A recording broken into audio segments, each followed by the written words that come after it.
இந்த மாதிரி நல்லா மொறு மொறுன்னு வரணும். இப்போ இதை ஒரு தட்டில் கொட்டி ஆற வச்சிடலாம். இப்போ அடுத்து ஒரு 1/4 கப் பாதாம் பிசின் எடுத்திருக்கேன். இதையும் ஒரு டேபிள் ஸ்பூன் நெய் குத்தி நல்லா இது பொரிஞ்சு வர அளவுக்கு வறுத்துட்டு இதை தனியாக ஒரு தட்டில் கொட்டி ஆற வச்சிடலாம். நம்ம எடுக்கிற பொருள் எல்லாமே தனித்தனியாக ஆற வைக்கணும். இப்போ அடுத்தது ஒரு 1/4 கப் முந்திரி எடுத்திருக்கேன். முந்திரி ஆப்ஷனல், உங்களுக்கு வேணும்னா போட்டுக்கோங்க, வேணும்னா ஸ்கிப் பண்ணிக்கோங்க. இப்போ முந்திரியும் வறுத்து ஒரு தட்டில் கொட்டி ஆற வச்சிடலாம். அதோட கூடவே ஒரு 1/4 கப் பாதாம் அதையும் நல்லா வறுத்துட்டு அதையும் ஆற வச்சிடலாம்.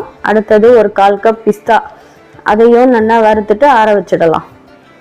இப்போ சூரியகாந்தி விதை ஒரு 2 டேபிள் ஸ்பூன், பரங்கி விதை ஒரு 2 டேபிள் ஸ்பூன், வெள்ளரி விதை ஒரு 2 டேபிள் ஸ்பூன் வறுத்துட்டு தட்டில் கொட்டி தனியாக ஆற வச்சிடலாம். இப்போ நம்ம வறுத்த பொருள் எல்லாமே நல்லா ஆறி போச்சு. ஒவ்வொன்றா மிக்சி ஜாரில் சேர்த்து